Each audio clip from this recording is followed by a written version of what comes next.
Bueno,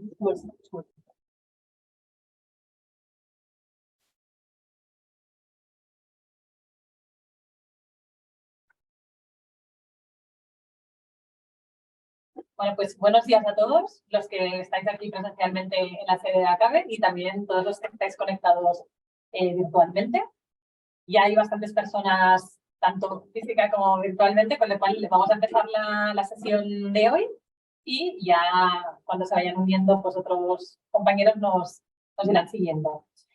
La sesión formativa de hoy va sobre la normativa de viajes combinados y servicios de viaje vinculado, tratando pues, las principales cuestiones y problemáticas prácticas.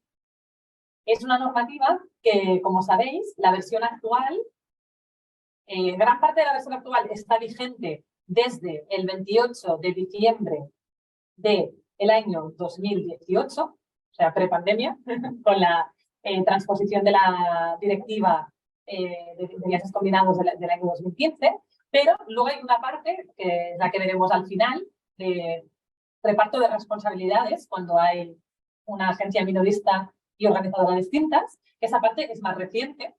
Esa parte se modificó en el año pasado y es vigente desde el 2 de marzo de 2022. ¿Vale? Esa es más reciente y, como luego recordaremos, se logró gracias a la labor de lobby que se estuvo haciendo como ACABE, porque para refrescar un poquito, toda esta normativa, como os decía, viene de una directiva de la Unión Europea, es una directiva de máximos, que significa que casi todo el contenido que viene impuesto y redactado en su momento por la Comisión Europea del texto tiene que incorporarse a cada ordenamiento, de los, como se hizo, ¿no?, en los países miembros de la Unión Europea, entre ellos España, sin poder cambiar cosas, es decir, porque si se cambian cosas es una mala transposición, ¿vale? Excepto algunos puntos puntuales que se permitían margen de maniobra a los Estados miembros, a los países, y entre ellos era la cuestión del régimen de responsabilidad cuando había más de una agencia de viajes implicada, ¿no?, entre minorista y organizadora, y por ello, en esta primera breve exposición os digo, se logró como ACABE, tras hacer mucho lobby, que dejara de haber responsabilidad solidaria para haber responsabilidad por ámbito de gestión, que esto es una gran mejoría y era una opción que permitía el texto de la directiva, porque otros puntos, salvo que se cambie la directiva, que hay un proceso de revisión abierto, que luego comentaremos un poquito, no se puede porque la norma, el texto lo impide. Bueno, pues empezamos a refrescar algunos conceptos. Empezaremos primero con un punto importante, que es las diferencias entre viajes combinados y servicios de viaje vinculados. Para ello, vamos a recordar, aunque muchos de vosotros ya lo sabéis, pero simplemente refrescar un poquito, qué servicios de viaje, según cómo se combinen o unan, puedan conformar viajes combinados o servicios de viaje vinculado. Y tenemos 4 bloques. Transporte de pasajeros. El transporte de pasajeros puede ser por cualquier medio, es decir, terrestre, marítimo, ferroviario o aéreo. Después hay el alojamiento, cuando no sea parte intrínseca del transporte y no tenga fines residenciales. Cuando que no tenga fines residenciales es obvio. Y que no forme parte intrínseca del transporte sería, por ejemplo, pues un vuelo transoceánico que coincide que pasas noche allí, que obviamente no se va a considerar, si es solo el billete de avión transoceánico, un combinado, porque ese alojamiento es intrínseco. O si vas en un tren y pasas también la noche allí, obviamente, o en un ferry. Obviamente, eso es intrínseco al transporte por el horario en que estás viajando o por la duración del transporte, que sí o sí te va a acabar implicando hacer una pernocta obligada en ese medio de transporte. No obstante, como sale aquí en pantalla, entre paréntesis, el propio considerando de la directiva, que para los que estáis presentes, que no os dedicáis al derecho, los considerandos son esta parte primera que hay en las directivas, que explica un poquito como un resumen y un poquito de pautas interpretativas de la norma, ¿no? Pues ahí dejaron muy claro, en el considerando 17, que un crucero es un viaje combinado, lo cual ya había quedado aclarado anteriormente, hace años, antes de esta transposición, a través de una consulta parlamentaria planteada a la Comisión Europea, porque lógicamente, cuando hay un crucero, hay aparte, o sea, mínimo transporte y alojamiento, que ahí sí que tienen entidad suficiente, no se considera intrínseco, y además, pues otros servicios de esparcimiento, ¿no? Con lo cual, realmente es un combinado, pero esta directiva del 2015 lo quiso poner muy clarito.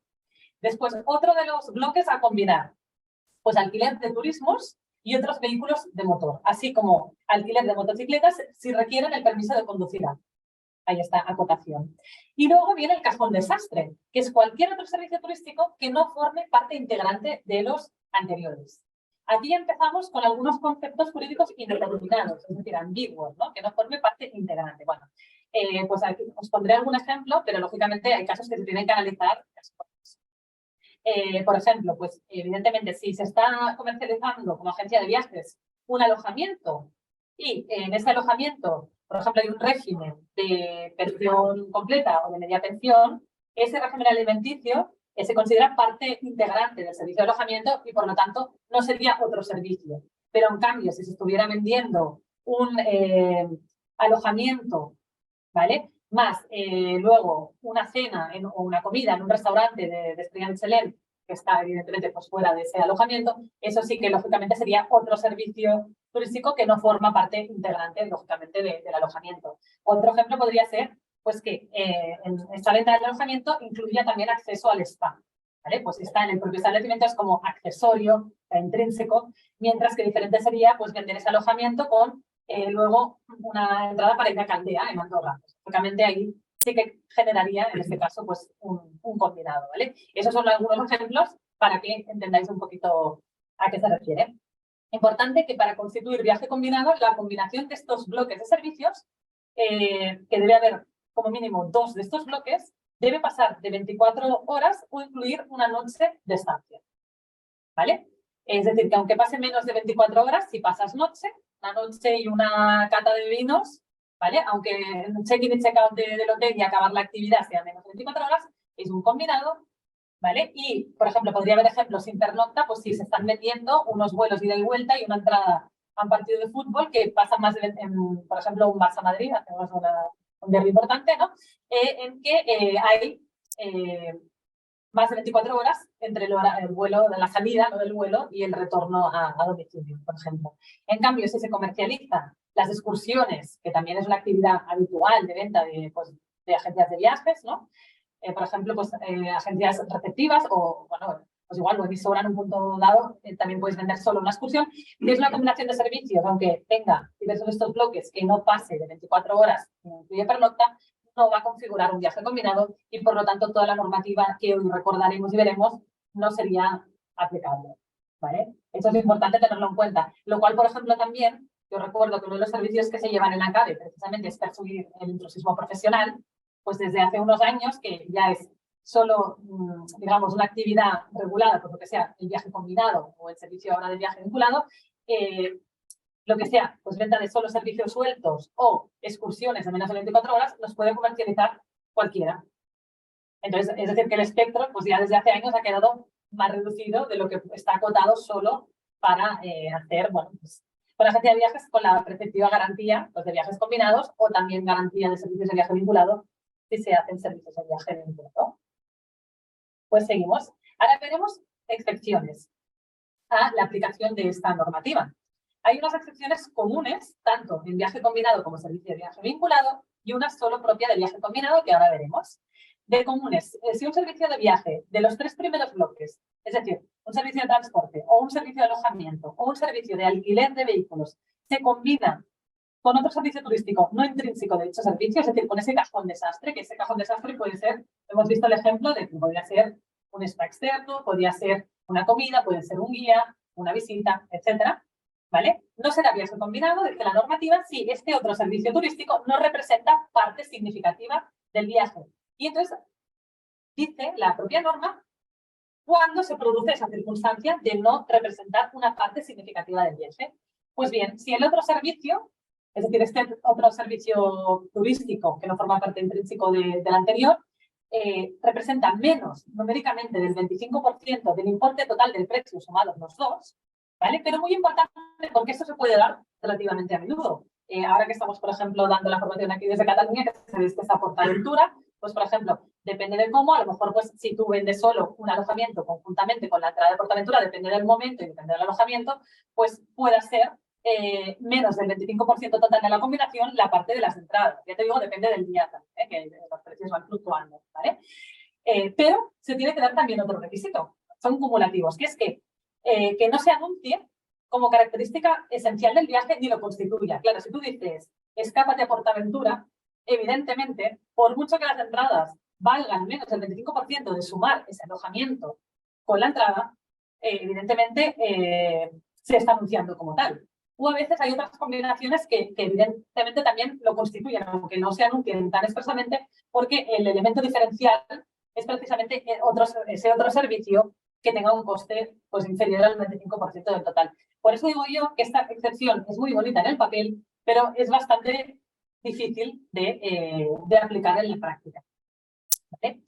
Tampoco será servicio de viaje vinculado, pues si se adquiere un servicio de viaje, pues transporte, alojamiento o alquiler de vehículo, y luego otro servicio turístico no intrínseco que no representa una parte significativa del viaje según lo expuesto más arriba, que se considera por los mismos criterios. Es decir, si este otro servicio representa menos del 25% del importe total de la combinación, o si no se anuncia o constituye un elemento esencial de ese servicio de viaje vinculado. Por eso os decía que es una excepción común. Y como una excepción exclusiva del viaje combinado está la de que si se contrata un servicio una vez que ha iniciado ya la ejecución de otro servicio de viaje, no va a constituir un viaje combinado. ¿Qué significa? Un cliente vuestro está en el hotel y allí en la recepción o en consejería le ofrecen una actividad a realizar en la ciudad que está. Evidentemente, eso no se va a convertir en un viaje combinado, ¿vale? Porque ya ha iniciado la ejecución del otro servicio. Cuestión distinta sería si ese hotel, porque sabéis que mientras se tenga garantía de viaje combinado, el objeto de la empresa que desempeñe la actividad de organización y venta de viajes combinados puede ser compatible con cualquier otro. Es decir, si un hotel está ofreciendo a la venta conjuntamente pues hotel con actividades que no son obviamente accesorias a su alojamiento, en este caso, eso sí que será un viaje combinado. Dicen entonces que ya ha empezado, como os digo, el alojamiento y entonces ofrecen el otro servicio. ¿Vale? Seguimos. Y ahora vamos a exclusiones. Exclusiones, es decir, que cuando se dan estos tres casos que veremos, no se aplica nada de lo que hoy estamos y seguiremos viendo. Pues no se aplica la normativa a los viajes combinados o servicios de viaje vinculado que sean de duración inferior a 24 horas, salvo que incluyan pernoctación, eso ya lo hemos visto. ¿Vale? Tampoco los viajes combinados y los servicios de viaje vinculado que se faciliten de manera ocasional, máximo una vez al año, es decir, no se pueden reiterar más de una vez, sin ánimo de lucro. Y tener ánimo de lucro no significa que no se pueda cobrar, pero que sea para cubrir gastos, que no haya margen de beneficios, lógicamente, ¿no? Y siempre que vayan dirigidos única y exclusivamente a los miembros de la entidad que lo organiza. Imaginaros una parroquia que hace un viaje anual a Tierra Santa, realmente sin ánimo de lucro, solo para cubrir costes, y lo dirige solo a los feligreses de esa parroquia. Y no lo podría dirigir al público general, no lo podría abrir a otros amigos que no son de la parroquia, etcétera. O lo mismo, pues una entidad deportiva, etcétera. Y siempre también que no se utilicen medios publicitarios para la promoción y que sean de generar conocimiento a sus medios, que pueda llegar esa información de ese viaje a otras personas. También comentar que antes os decía, os ponía el ejemplo de que gracias al lobby de ACABE se logró acabar con la responsabilidad solidaria, también se logró que esta exclusión fuera más estricta para intentar evitar lo máximo los intrusismos, ¿no? Porque antes esta exclusión, hasta el 2 de marzo del 2022, permitía un espectro mucho más amplio, porque decía viajes realizados ocasionalmente y dirigidos a un grupo limitado de viajeros, pero ocasionalmente no se tasaba como ahora, a máximo una vez al año, y claro, ocasional, pues bueno, pues cuando nos llegaban casos de posibles denuncias, pues también dependía del criterio de cada autoridad de consumo o turismo competente, ¿no? Porque ocasional alguno lo puede considerar una vez al trimestre, una vez no sé qué.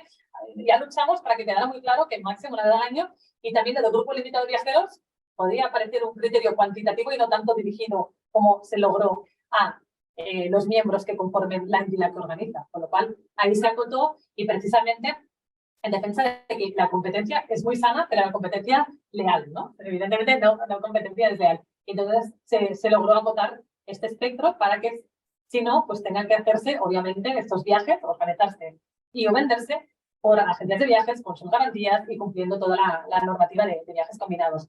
Y luego hay otra exclusión que interesa a cualquiera que haga de manera exclusiva o parte de su negocio de corporate, de business travel, ¿vale? Porque en ese campo, lo que desde la directiva del 2015 que se incorporó en España a finales del 18, se permite que si con empresarios o empresas clientes, es decir, sea un autónomo empresario o una sociedad cliente, se alcanzan convenios generales, que sería como un acuerdo marco para la organización de viajes combinados que vayan solicitando, ya sean pues, un viaje corporativo de una reunión, un incentivo, un evento, etcétera, relacionado obviamente pues, con su actividad, pues que se permita excluir de la aplicación de la normativa de viaje combinado y entonces en ese contrato marco establecer pues, obligaciones y responsabilidades de ambas partes.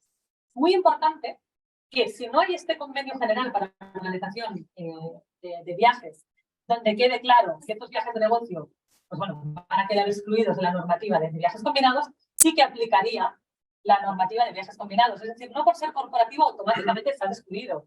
Tienes que tener este contrato. Y también dijo la Comisión Europea, cuando se hicieron consultas, que solo se vale, solo dan validez para no considerar un fraude de ley, es decir, como solo para burlar, cumplir la norma. Ese contrato, si aparte de estar firmado entre este empresario, empresa cliente y la agencia, ese contrato, o sea, con esa empresa cliente se va a efectuar más de un viaje corporativo o más al año. Porque si no, se consideraría que se hace solo un fraude de ley. Es decir, vamos a hacer solo uno, pero para eludir la normativa de viajes combinados se hace ese contrato. Como todo, evidentemente, si no te pillan y has hecho ese contrato para una vez al año, pues igual no pase nada. Pero digamos que la comisión lo aclaró porque si llegara un caso que hay, evidentemente, una empresa cliente no podrá ir vía consumo porque no es un consumidor, pero que demandan vía judicial, pues podría escudriñar el juez, ver si realmente detrás de ese contrato marco se han efectuado más viajes en el periodo ese del año y a lo mejor considera el juez con el criterio que siguió que marcó la comisión, que no es vinculante lo que dice la comisión, pero muchas veces se tiene en cuenta por las administraciones o por los jueces, pues considerar que no se excluye la normativa de viaje combinado. Evidentemente, sabéis que la normativa de viaje combinado es muy estricta y lo que se regula entre las partes también dependerá, evidentemente, de la capacidad de negociación de la empresa cliente y de la agencia, porque tampoco se les puede obligar a firmar ese contrato, pero según cómo pues puede salir beneficiada la agencia, sin duda, si puede lograr eludir la normativa de viajes combinados.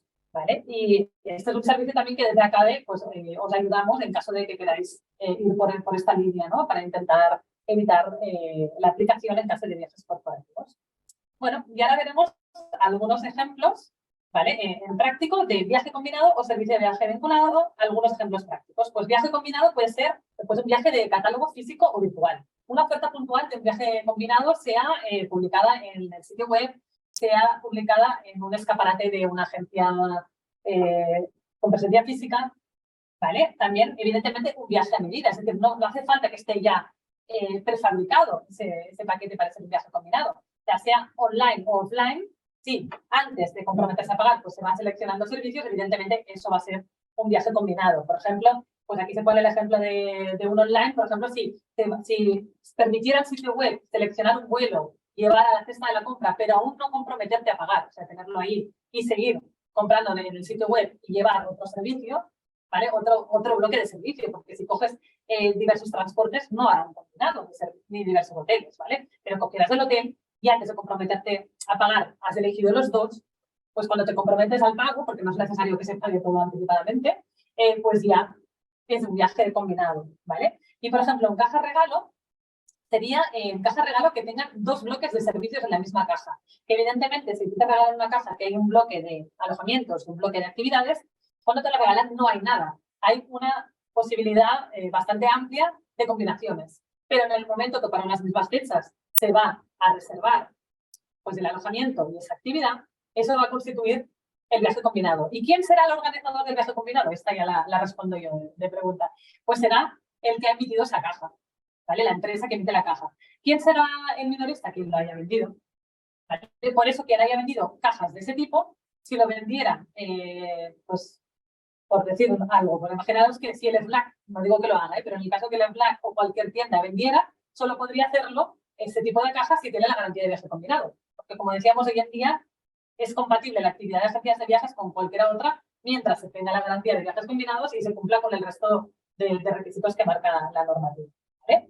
Y ahora, en otra pantalla, pues vemos ejemplos de servicio de viaje vinculado, porque servicio de viaje vinculado hay dos tipos. Es cuando se facilita con ocasión a una única visita a un punto de venta la selección y pago por separado de servicios. Por ejemplo, en un offline sería pues en la misma visita, ¿no? Que físicamente pues van a una de nuestras agencias, por ejemplo, y pues os piden un alojamiento en Granada, por ejemplo, ¿vale? Y entonces, antes de marchar de la oficina, ya lo paga, ¿vale? Os pide el alojamiento y en ese momento ya se paga, se tiene que haber pagado, importante, ¿vale? Y antes de salir de la agencia, pues a esa persona le llama a su pareja y le dice, oye, ¿cómo no coges también el vuelo? No vamos a ir en coche tantos kilómetros desde Barcelona, tal. Vale, y antes de salir de la agencia, entonces pide y paga los vuelos. Pues eso sería un servicio de viaje vinculado siempre que luego lo veremos, que la agencia que está vendiendo, bueno, le dé la información y lo firme para que usted reciba lo recibido si es presencial, de que adquiriendo el otro servicio no se va a configurar un viaje combinado, sino que será un servicio de viaje vinculado y que solo estará protegido por la garantía de servicios financiera de servicios de viaje vinculado, que es una garantía de insolvencia, pero no por el resto de derechos que tendría si fuera un viaje combinado. Pero esto es muy importante, que solo se puede hacer realmente, no vale hacer la picaresca de no, mira, lo hacemos así por separado para eludir. No, tiene que ser que la voluntad inicial sea de comprar solo un servicio y pagarlo y luego sobrevenga, ¿vale? Porque si no, sí que sería un combinado. Entonces, págalo ya porque si no hacemos no. Desde un inicio ya pide un viaje global o lo que es un viaje global, evidentemente hacerlo de otra manera sería también un fraude de ley, ¿no? Bueno, en la misma visita. No el mismo día. En la misma visita, o sea, lo que dice el servicio de viaje vinculado es en la misma visita. Que sí que dijo la comisión que, evidentemente, si sale un momento a jugar la persona o le llaman por el móvil y sale por la parte de cobertura, se consideraría la misma visita. Parece muy absurdo, pero preguntas de estas se realizaron por Estados miembros, es decir, países de la Unión Europea, en workshops que hizo la Comisión Europea para la transposición. Y alguno preguntó eso. Y por eso os lo digo, ¿eh? Eso sería la misma visita. Sí. Es que lo de las 24 horas es para la otra modalidad de servicio de viaje vinculado. Hay dos modalidades, ¿vale? Cuando se facilita, cuando ocasiona la visita el mismo punto de venta, ¿vale? La selección y pago por separado, este es un ejemplo, que en el online sería, por ejemplo, pues que tú adquieres solo un vuelo y luego se te está posibilitando en la misma visita al sitio web adquirir pues solo alquiler de coche, ¿vale? Y pasa la combinación de 24 horas, por ejemplo. Ese sería otro ejemplo del mundo online. Y ahora vamos a lo que tiene que ver con las 24 horas, como bien apuntaba vuestro compañero. Entonces, vamos a ver, pongo en paralelo los dos porque hay un caso que será viaje combinado, pero en la práctica no he visto a nadie que lo haga, y el servicio de viaje vinculado. Es decir, si en un sitio web sea de aerolínea, de agencia de viajes, de una central de reservas de alojamiento, lo que sea, se adquiere un único servicio de viaje por el viajero, ¿vale? Y lo paga. Y luego te rediriges expresamente a ese sitio web primero, te hace una invitación, ya sea en pantalla o también en el nivel de confirmación, a ir al sitio web de un tercero, de otra sociedad, de otro NIF, ¿vale? Para adquirir otro servicio de viaje. Y en menos de 24 horas ese viajero lo adquiere, ¿vale? Si el primer empresario, el primer sitio web, le ha pasado al segundo empresario, cumpliendo evidentemente con protección de datos, que esto tendría un marrón, los datos de nombre del viajero, datos de pago, email, eso se va a convertir en un viaje combinado si el viajero en menos de 24 horas compra en el otro sitio web el otro servicio. Y organizador sería el primero, es decir, que tendría que haber luego un contrato B2B entre empresas de decirle al segundo, ya avísame, porque claro, si luego voy a ser el organizador del viaje combinado, no tendré que saber, avísame si lo reservan menos de 24 horas, ¿vale? Pero eso en la práctica no lo he visto. No tanto por cumplir protección de datos, que esto ya sabemos que con los formularios que los acepten es fácil de hacerlo cumplir, sino evidentemente porque tienes muchas más obligaciones. Entonces, los empresarios que redirigen a otro sitio web, sea una OTA, sea una aerolínea, sea una empresa de reserva de alojamientos que remite a otro sitio web, lo que hacen es que o no dan ningún dato, o dan otros datos, o no dan los tres.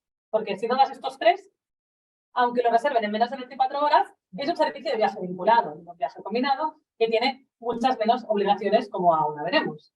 ¿Vale? Con lo cual, si alguno de los que estáis conectados virtualmente o aquí, luego ha visto algún ejemplo del primero, del que pasan los tres datos, me lo decís, porque será el primero que conocería. Pero yo creo que habréis visto, como los que digo yo, que sea una aerolínea o sea tal, que te redirigen, pero no te han pasado, tú tienes que rellenar cuanto menos el dato de pago o alguno de los otros datos para formalizar la reserva. ¿Vale? Pues aquí vemos también las diferencias a nivel de obligaciones. En ambos casos, desde para viaje combinado, seas organizador y o vendedor, necesitas la garantía de viajes combinados, por supuesto, ¿vale? Y además, según el domicilio social que tenga la agencia, y es de aplicación toda la normativa de viajes combinados, ¿vale? Que veremos aquí. En el servicio de viaje vinculado también has de tener la garantía financiera de servicios de viaje vinculado, ¿vale? Y además se ha de entregar, bueno, según también el domicilio social donde resida pues, la agencia, y se ha de entregar también una información que es el resumen que os decía antes, que no se puede retocar, porque se está redactado tal cual en la normativa, el anexo 3 al Real Decreto Legislativo, que te advierte, hay un modelo distinto según el tipo de servicio de viaje vinculado a utilizar, pero básicamente advierte al viajero de cuidado que este otro servicio que si lo adquieres no va a configurar un viaje combinado, no estarás protegido por toda la normativa de viajes combinados y solo por esta garantía financiera de insolvencia, pero por nada más que eso. Lo que sale aquí en rosco como advertencia es que si este empresario facilitador del servicio de viaje vinculado, ¿vale? No cumple con el deber de información, aunque tenga su garantía, aunque está en regla de tener la garantía de insolvencia del servicio de viaje vinculado, que importante, como muchos ya tendréis, puede ser la misma póliza de caución, no hace falta 2 pólizas de caución. Se hace el cálculo, ¿vale? En general, pues las comunidades autónomas exigen pues, un mínimo de 100.000 euros, pero el 5% en facturación de viaje combinado, o en su caso de servicio de viaje vinculado del año anterior, con ese mínimo de 100.000 euros, ¿vale? Pero se puede incluir en una misma póliza. Pero aunque tengas esto, si tú no avisas, sea online o offline, y no puedes, no solo que avisas y puedes acreditar que has avisado, porque, como dicen, ¿no? La mujer de ha de ser buena y parecerlo, pero al final se tiene que guardar, si es online, se han de guardar pues trazas informáticas, ¿vale? Para acreditar que en ese proceso en cuestión, que se mostró a ese usuario del CSIP en todo el proceso para poder demostrar, y si es offline, pues que firmen el documento, porque si no, no lo vas a poder demostrar. Porque si no lo demuestras, la consecuencia es que se aplicarían las obligaciones, pues si se produce una modificación o cancelación antes de la salida, o todas las responsabilidades si hay incumplimientos en esos 2 servicios, que si no te ahorrarías al ser un servicio de viaje vinculado. ¿Vale? Pues seguimos. Ahora entramos ya de lleno en viaje combinado. La parte con diferenciación y que hemos visto algunas cosas de servicio de viaje vinculado ha finalizado y ahora vamos a obligaciones de servicio y de viajes combinados. Entonces, empezaremos por información precontractual, es decir, información que se tiene que dar antes de formalizar la reserva, ¿vale? Así como cuestiones prácticas generales, ¿no? Tanto que vemos desde la asesoría jurídica en ACABE o que se nos traslada, es que hay mucha información a facilitar en los viajes combinados y es muy complejo a veces pues, obtenerla con antelación. O, por ejemplo, una de las informaciones que luego veremos que es difícil es saber los requisitos para viajar. Y sobre todo desde la pandemia, lo sabéis los que estáis aquí bueno, en casa o en las oficinas o donde sea, es muy complejo, porque además, como ahora se tiene que avisar con independencia de la nacionalidad del viajero, es un galimatías, ¿no? Bueno, entonces, además, si hay agencia organizadora y minorista, hay determinados datos de ambas que deben facilitarse en cada caso. Por ejemplo, los datos de la garantía en viaje combinado, que tanto en el formulario de información normalizada como en contrato se tienen que ir rellenando con datos de ambas, por ejemplo, ¿no? Pues eso, y en el propio contrato, que hay apartados pues, de datos de contacto, etcétera, que se tienen que rellenar de las dos, ¿no? Otro punto, ¿no? que genera en la práctica problemas, pues la información precontractual es vinculante, salvo que las partes acuerden expresamente lo contrario. Y eso es muy difícil porque acordar expresamente no significa un contrato de adhesión, que es como lo de las lentejas que lo tomas o lo dejas, sino que te han de aceptar realmente ese cambio, porque si no es una modificación sustancial que ahora veremos que tiene unas consecuencias, ¿vale? Entonces, luego se han generado muchas dudas en las agencias sobre cuándo entregar toda la información precontractual. Pues se cumple con la normativa siempre que se entregue antes de que quede obligado por el contrato. Es decir, que puede ser como uno cuando a veces va al banco a contratar un producto que te dan la información precontractual, firmas que la has recibido y luego el contrato. Es decir, puede ser simultáneo. Pero evidentemente tienes que poder acreditar, sea porque se ha enviado por email, ¿vale?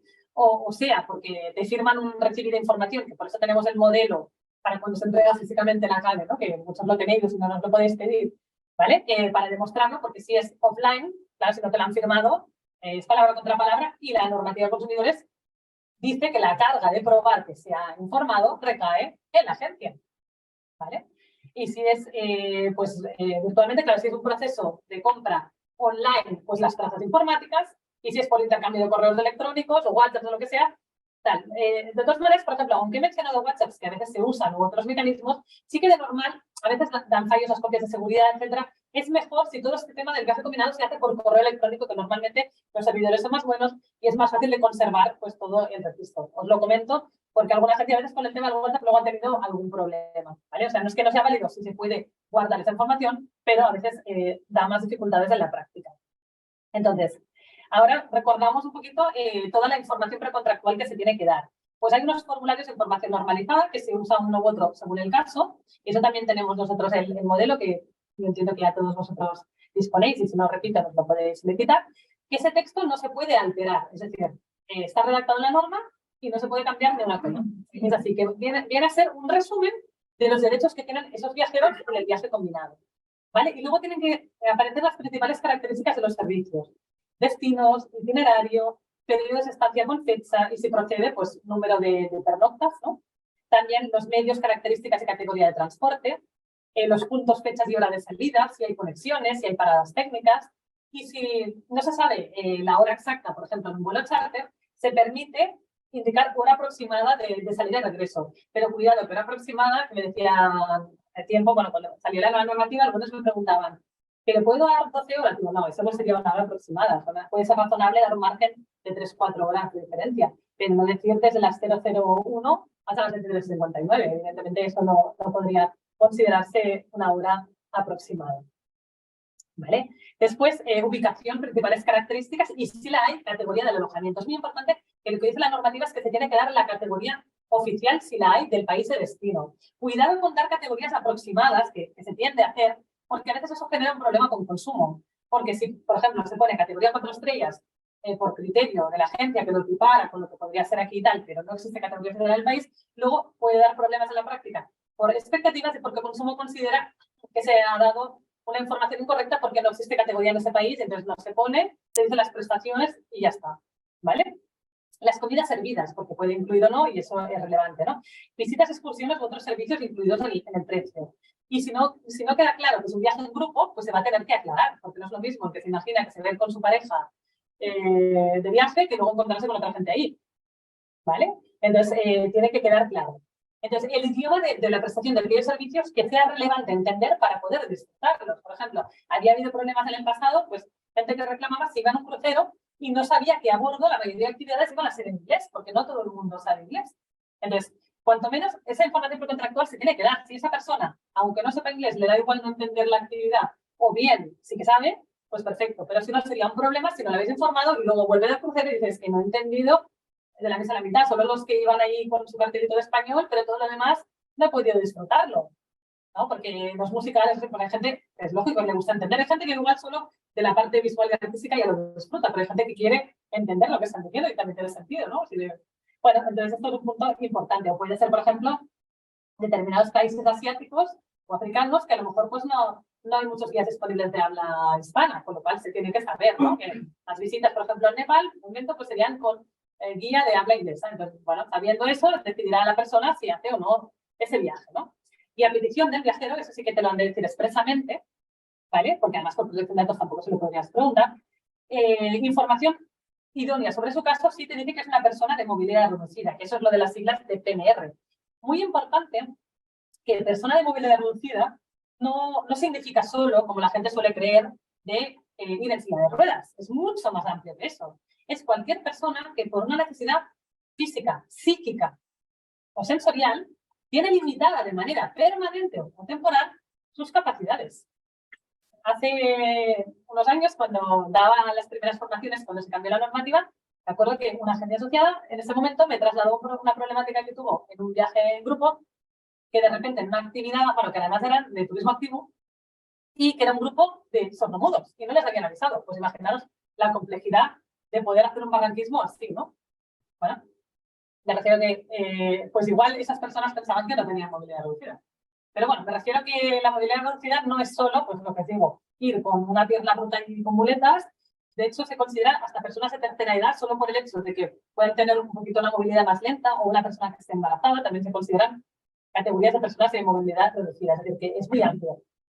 Entonces, si os lo piden, se tiene que especificar y cómo. Pues evidentemente se tiene que consultar a los proveedores que tengáis, porque no hay accesible, por desgracia, todavía en ningún sitio, pues todo lo que sí que es accesible o no. O sea, tienes que ir preguntando pues, a tu corresponsal, si tienes un corresponsal en destino o al hotel, tal, y que según los países es muy diferente la normativa de accesibilidad. Es decir, aquí en general en países occidentales pues está más avanzado. Si bien es cierto que a veces pues los hoteles también tienen una capacidad limitada, igual para esas fechas no les quedan habitaciones disponibles para esas necesidades, aunque por normativa. Pero hay países donde no hay ni siquiera regulación, y a lo mejor pues de motu propio algún establecimiento lo hace o no. ¿Vale? Pero también es muy importante, porque a veces preguntan algunos, lo que no se puede decir es este viaje no es apto para PMRs, porque hay gente que dice, pongo eso y ya está. No, no, eso sería discriminar. Y aparte que no sería cierto, porque PMR, repito, puede ser una embarazada, puede ser una persona mayor, puede ser una persona con una discapacidad psíquica, con un síndrome de Down, por ejemplo, y evidentemente que pueden viajar, hacer tal.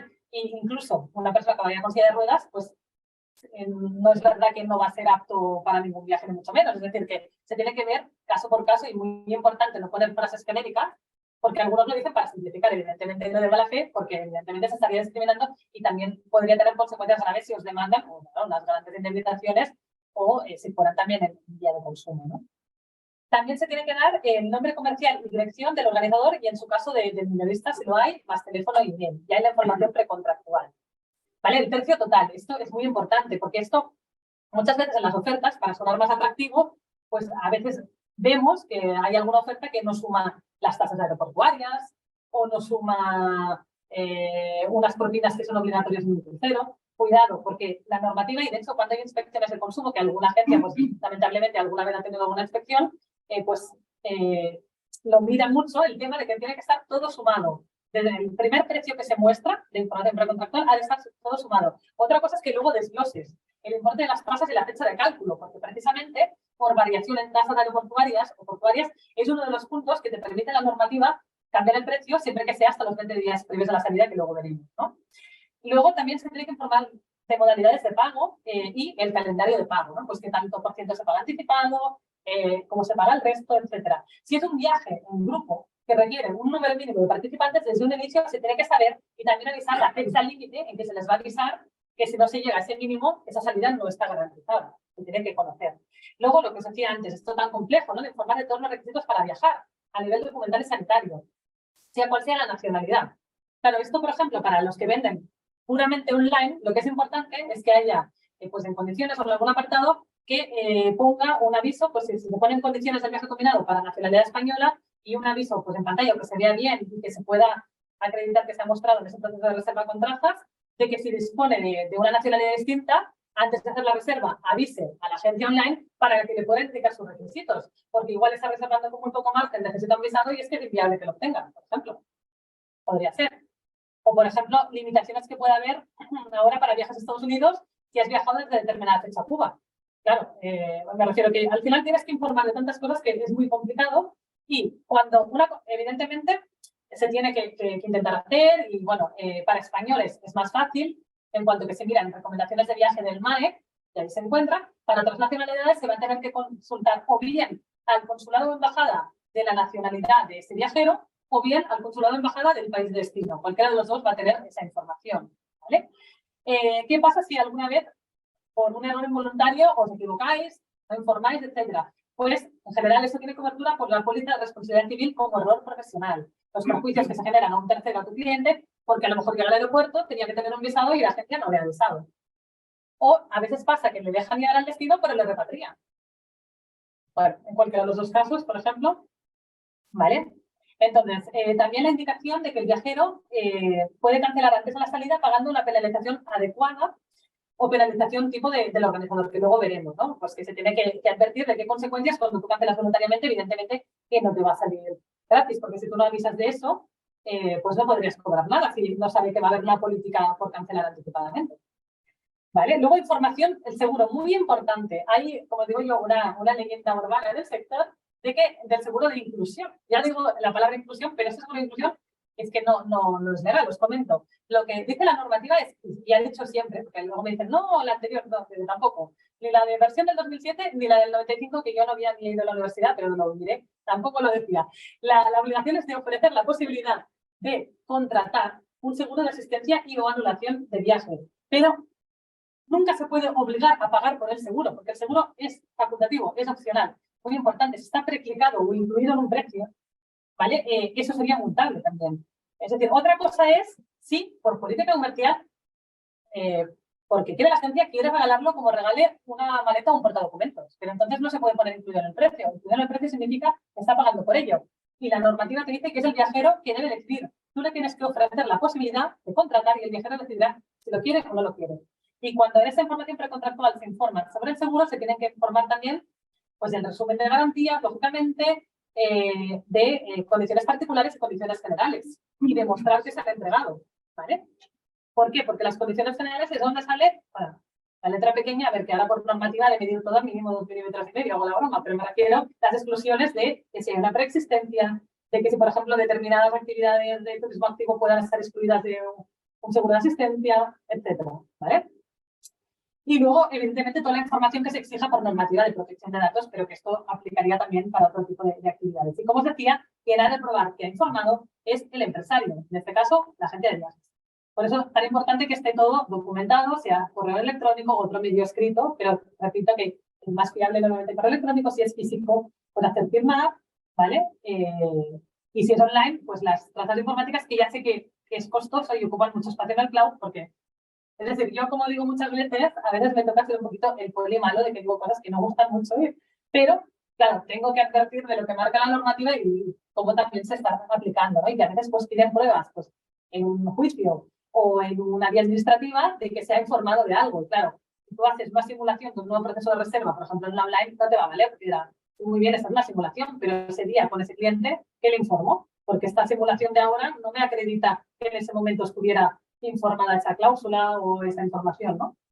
Bueno, pues seguimos con contrato de viaje combinado. El contrato, que también tenía los modelos nuestros, que la última actualización fue en marzo del año pasado, con el último cambio normativo, tiene que constar, además de toda la información precontractual que ya hemos visto, también necesidades especiales del viajero si las puede aceptar el organizador. ¿Qué podría ser? Una necesidad especial, pues ya sea por una movilidad reducida, ya sea alimentaria, porque cada vez hay más gente celíaca, con alergias, intolerancias, etcétera. O cualquier necesidad especial, o por ejemplo, alguien que viaje con un bebé y que tenga cunas, invento, en los alojamientos o una cosa u otra, ¿no? Vale, importante, solo tiene que constar si la acepta el organizador. Si no se ha apartado de necesidad especial del modelo de contrato, pues va a estar vacío y no se obliga a tener que aceptarlo, pero si te lo piden, se tiene que revisar y el que actúe de organizador, si lo garantiza, pues evidentemente ya se le va a poder exigir por ese viajero, ¿no? Entonces también se tiene indicar que el organizador y menores responden de la correcta prestación de los servicios y prestar asistencia, que luego ya veremos que evidentemente pues informará como toca pues según el ámbito de gestión, que es lo que dice ahora la normativa. Luego de los datos de la entidad de la insolvencia, ¿vale? Que se tienen que dar. Eso han de aparecer tanto del organizador como del minorista. También nombre, dirección, teléfono y email, si lo hay, del representante local, sea un corresponsal, agencia receptiva al destino, del organizador o en su caso del minorista. Y después también datos de puntos de contacto para contactar en cualquier momento de manera eficaz, tanto del minorista como del organizador. Se necesita pues algún teléfono, algún email. Es decir, que sí, que desde esta normativa en el fondo se está exigiendo una atención 24 horas, es decir, ha de haber un teléfono de emergencia, sea que se vaya, que lo lleve el responsable de la agencia, se turne con los empleados o se subcontrate un servicio, por ejemplo. Pero ha de haber un mecanismo que exige la normativa que en cualquier momento, cualquier incidencia durante el viaje, pues se pueda comunicar de manera eficaz. Entonces, también por eso en el modelo de contrato aparecen estos apartados y ha de elegir el viajero si quiere hacerlo con el corresponsal, pero puede decidir hacerlo con la minorista o con el organizador o prueba con todos, ¿no? A ver a quién se lo coge primero. Luego también se tiene que indicar que el viajero debe comunicar las faltas de conformidad del contrato. Falta de conformidad es, pues, evidentemente, cuando se incumple algo de lo previsto en ese contrato, ¿no? Pero eso no significa que algunos a veces me preguntáis, y si no comunica la falta de conformidad, ya no puede reclamar. Lamentablemente no. Pero sí que podrá matizar vuestra responsabilidad en cuanto que para rebajar la responsabilidad se puede alegar, oye, si me hubieras avisado, podríamos haber buscado una solución. Ahora, determinadas cosas ya no se pueden hacer una vez que se ha regresado, pero lamentablemente no exime de toda responsabilidad el hecho de que no te hayan advertido estando en destino. Pero puede ser un argumento para, en parte, poder defenderlos. ¿Vale? Si viajan menores no acompañados obviamente se refiere de sus padres o tutores, ¿vale? Porque obviamente con algún adulto siempre van a tener que viajar responsable. Se tiene que dar información que permita el contacto directo con el menor o el responsable del menor en el lugar de la estancia. Eso para los que hagáis puntualmente pues, viajes escolares de menores. ¿Vale? Luego también se tienen que dar las informaciones sobre procedimientos internos de tramitación de reclamaciones, que puede ser directamente, pues que haya, pues que pueden mandarlo al correo postal o un email o un formulario web si se tiene, ¿vale? Y también mecanismos de resolución alternativa de litigios. Pues, por ejemplo, cuando se hace venta online, se tiene que poner un enlace a la plataforma de resolución de litigios en la Unión Europea. Es obligado cuando haces toda la venta, no por intercambio de emails, puramente 100% online. O, por ejemplo, se tiene que avisar si una agencia se ha adherido a un código de conducta online si quiere, o se ha adherido a una junta arbitral de consumo, que significa que cualquier reclamación o solicitud de arbitraje que te llegue de una junta arbitral de consumo la vas a aceptar, que no es obligado en el código de conducta. Pero si te adhieres a estos sistemas, tienes la obligación de informar a tu viajero en el contrato que va a poder hacer uso de ese canal también como vía de reclamación. Si no, pues informar que tienes hojas de reclamación disponibles, que en cada comunidad autónoma hay un modelo y aunque vendáis pues, online a varias comunidades online o igual a través de un operador que vende a través de otros minoristas de otras comunidades, la hoja oficial de reclamación que se ha de dar es la de la comunidad autónoma donde está domiciliada la agencia. Es decir, que si por ejemplo una agencia de Cataluña vende por intercambio de email a un andaluz, no le tiene que dar la hoja oficial de reclamación de Andalucía, sino le da la de Cataluña que está, en este caso, pues en catalán, castellano e inglés. ¿Vale? Pero si fuera al revés, pues a la inversa. ¿Vale? Eso también para que lo sepáis a nivel práctico. Y después, información del derecho del viajero a acceder al contrato a otro viajero si este no viaja. Bueno, pues ahora vamos a ver vicisitudes que se pueden dar, situaciones que se pueden dar antes de la salida del viaje que os generen trabajo o algún problemita a las agencias. Luego, cuando ya termine la presentación, ya veremos las preguntas. Os lo comento. Entonces, cesión del contrato. Cesión del contrato es si pues, el viajero o los viajeros que tenían que viajar inicialmente y está firmado el contrato no viajan y cede el viaje pues una viajera a su prima. Bueno, pues hasta 7 días antes se puede ceder. Que se pueda ceder no significa que sea de gratis, mucho menos. Es decir, todos los costes extras que suponga, que a lo mejor a nivel aéreo supone emitir un billete nuevo si las condiciones de la aerolínea no permiten otra cosa, ¿vale? Se van a poder repercutir, se debe repercutir lógicamente por la agencia y responderán solidariamente, es decir, de manera indistinta de pagarlos. El cedente cesionario, que he hablado así en cristiano más fácil, sería el que tenía que viajar y no viaja y el que finalmente viaja. Es decir, que si no te lo paga el uno, tienes derecho a reclamárselo al otro. ¿Vale? Es decir, con el que primero estabas vinculado o con el nuevo. Pero digamos que tienes la obligación, si te lo piden hasta 7 días antes, de tramitarle ese cambio, informando antes, obviamente, del sobrecoste que tiene, porque si no te lo aceptan ya no vas a tramitar el cambio, ¿no? Será una cancelación voluntaria y punto. Eso no significa, también me avanzo, por si alguien se lo está planteando, que si te lo piden con menos días, no tienes la obligación de tramitarlo, pero puedes tramitarlo cobrando, es decir, si te lo piden con 7 días, solo puedes cobrar los gastos que se deriven. Pero si te lo piden con menos, pues igual puedes pedir algo por esa gestión que están haciendo más allá de lo que te exige la norma, ¿no? Si no, solo puedes trasladar los gastos que te suponga con pruebas, es decir, lo que te cobran los demás, pero tú tienes que hacer esa gestión. Te lo piden con menos, pues bueno. Vale, ya decidís internamente si lo gestionáis o no lo gestionáis y cómo hacerlo. Vale, pues seguimos. Modificación del precio antes de la salida. Evidentemente, como os decía, el precio es vinculante, pues es esta primera visualización del precio que tiene que estar todo sumado, ¿vale? Pero que ya salen condiciones generales y sale también en el formulario de información normalizada, se permite modificar el precio antes de la salida por la normativa solo bajo determinadas circunstancias, ¿vale? Pues si hay modificaciones en el precio del combustible u otras fuentes de energía, en impuestos o tasas, impuestos o tasas de todo tipo, recargos turísticos, de aterrizaje, de embarque y desembarque en puertos y aeropuertos, o de tipos de cambio, por ejemplo, también si se cotiza, pues el tipo de cambio euro-dólar, ¿no? Y por eso es importante, como os decía, que ya en la información precontractual y en el contrato que nuestro modelo sale, se ponga en qué fecha se han calculado esos conceptos, porque si luego se ha de trasladar a los viajeros esa revisión de precio, se ha de probar. Y, por ejemplo, pues las tasas se han calculado, me invento, a fecha 1 de marzo del 2023 y luego les pasarais en mayo un aumento, pues se ha de poder acreditar esa diferencia que se ha producido en ese periodo, ¿vale? Entonces, también dice la normativa que si ese incremento del precio excede del 8% del precio total del viaje, no del servicio que sube el precio, no del aéreo que ha subido el precio del aéreo, sino de todo el viaje, eso se considera una modificación sustancial que permite al viajero resolver el contrato, su finalización y que se le devuelvan todos los importes previamente abonados, ¿vale? Eso es importante. Entonces, ha de ser superior al 8%. Si es hasta el 8%, el viajero, si es por estos conceptos Y como veremos en la pantalla siguiente, que ahora vemos, si hace hasta 20 días antes del inicio del viaje, el viajero va a tener que asumir. Pero si es de más del 8%, será una modificación sustancial con las consecuencias que ello implica, que si no la aceptan, se ha de devolver todo el dinero. Entonces, lo que os decía, se tiene que notificar al viajero, se ha de justificar y se ha de proporcionar el cálculo. Por eso es importante, como os decía, desde qué fecha se han calculado los conceptos para poder demostrarlo. Y, importante, el viajero, normalmente en las agencias, obviamente de motu propio, no lo decís, pero algunas se encontrado alguna vez que un viajero le dice, oye, ¿ha reducido el precio el tipo de cambio? Pues no sé si alguien asiente, así que o lo han oído o a alguien le ha sucedido, ¿no? Pues la norma también te dice que al alza y a la baja. Es decir, que a la baja también nos podrían pedir si el saldo está a su favor. Evidentemente, las tasas de impuestos nunca en la historia estaban bajando, ni dudo que lo hagan. Ni el carburante. Pero podría, el único tipo de cambio. ¿Vale? Entonces lo podrían exigir y desde que está aplicable esta normativa se dice que el organizador y en su caso finalista pueden deducir los gastos administrativos de gestionar este reembolso de la diferencia.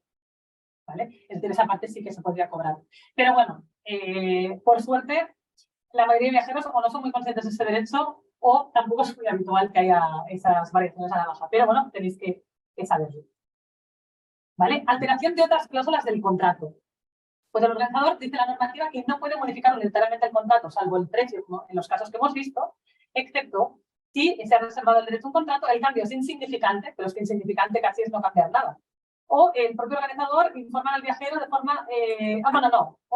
Y además de ser insignificante y aparecer en contrato, se informa de forma clara, comprensible y destacada en soporte duradero. Se puede conservar y acreditar. Pero bueno, como os digo, el punto de que se han de dar las tres cosas y que el cambio de ser insignificante prácticamente imposibilita esta opción. Entonces, también se considera una modificación sustancial del contrato, pues como os decía, pues si no se ha, se ha aceptado inicialmente por el organizador una necesidad especial, como un tema alimenticio y luego no se puede prestar, eso es una modificación sustancial. Si le dices, era un régimen, pues se puede incluir con comidas y ahora le dices que no le puedes garantizar para su alergia, cuando inicialmente por contrato sí, pues sería un cambio sustancial, ¿no? Que podría dar derecho a ese viajero, ¿no? O si el aumento del precio supera el 8%, además de cualquier modificación que pueda ser eso de interpretable. Por ejemplo, un cambio de horario de vuelo, lo típico, ¿no? Pues se tiene que mirar en contexto, que siempre nos asesoramos desde la asesoría jurídica, en contexto de cuántas horas cambian y cuánto dura ese viaje. Porque evidentemente, igual, pues un cambio de 2 horas, pues en un viaje de una semana, pues se pueda defender que no es sustancial, pero si viajas un día y medio, pues igual 2 horas ya puede ser sustancial. Es decir, que hay muchos criterios a valorar. O, por ejemplo, en un crucero, pues claro, si se cambian escalas, pues eso se considera un cambio sustancial, por ejemplo. ¿Vale? Pero que no hay un listado. La norma no tiene un listado cerrado, se tiene que interpretar caso por caso y en última instancia puede con la administración de consumo, si bien aquí usamos un poco la orientación y el olfato de lo que hemos ido viendo en la práctica, ¿no? Entonces, cuando hay modificaciones sustanciales, ¿qué tiene que hacer las agencias? Pues evidentemente notificar sin demora, es decir, cuanto antes, con la modificación sustancial propuesta y si procede la repercusión en el precio. La repercusión en el precio solo se permite, porque el precio es vinculante, en el caso que hemos visto de aumentos del precio, porque variaban el tipo de cambio, tasas, impuestos, etcétera, ¿vale? Entonces, el plazo razonable para que el viajero elija la opción de aceptar o resolver, es decir, no aceptar, ¿no? Indicación de que si el viajero no notifica su decisión en el plazo razonable que se le dé para ello, plazo razonable, evidentemente, si faltan 3 meses para la salida y le das 24 horas para decidir, seguramente, si este cliente reclama, te dirán que no es razonable que le des tan poco margen para decidir, ¿no? Pero evidentemente, si faltan 48 horas para la salida, será más que razonable darle 24 horas. Todo hay que verlo en caso por caso, ¿no? Y también, en su caso, si se puede ofrecer, que no te obliga, si la agencia organizadora le puede ofrecer un viaje sustitutivo, ¿vale? Porque decir, vaya, esta modificación, pero si no también te puede ofrecer, por ejemplo, cambiar escala de un crucero. Si no te ofrezco, este otro crucero, ¿vale? Y el precio que tiene, pues también se le puede ofrecer y el viajero va a decidir. Pues si aceptan, en el ejemplo de cambio de crucero, de escalas, ¿no? Pues si aceptan el crucero con las escalas cambiadas, si dice, no, yo resuelvo, no me interesa, o me han ofrecido, porque me han podido ofrecer, no está obligada la agencia, un crucero alternativo, pues me quedo con ese crucero alternativo, ¿no? Entonces, esas son las opciones. Si el viaje alternativo que se le ofrece es de calidad inferior, se le va a tener que devolver la diferencia de precio, obviamente, al viajero, ¿vale? Entonces, lo ideal sería darle de calidad equivalente o superior. Si es superior, no se le va a poder cobrar un recargo porque al final le estás alterando lo que inicialmente tenía, ¿no? Entonces, si el viajero opta por la resolución del contrato o no acepta el viaje sustitutivo ofrecido, es decir, no va a viajar, tiene derecho al reembolso máximo de 14 días naturales de todos los importes que hubiera pagado en concepto de ese viaje. ¿Vale? Puede ser que haya pagado el 100% o que la modificación sustancial se produzca cuando aún no ha pagado el 100%. Evidentemente, entonces solo recuperará lo que ha pagado. Porque hay algún gente, que ya lo he visto, que intenta reclamar el precio total. Porque no, yo he visto de todo ya, con los años hay de todo. La niña del señor. Entonces, en esos casos también, además, pueden llegar a pedir los viajeros una compensación por daños y perjuicios, más allá, siempre que esta modificación sustancial no se deba a circunstancias inevitables extraordinarias o que no sea imputable a un tercero ajeno a los prestadores de servicios del viaje y que sea imprevisible e inevitable. Viene a ser la fuerza mayor, ¿no? En esos casos no, pero si no, sí, por eso es importante que si acepta la modificación sustancial se documente, no, se acepta la modificación sustancial, evidentemente que se documente, pero que si no la acepta y resuelve, para devolver el dinero, pues es bueno pues, ser lo más ágil posible y que firme un documento de que no reclamará más si se logra, claro.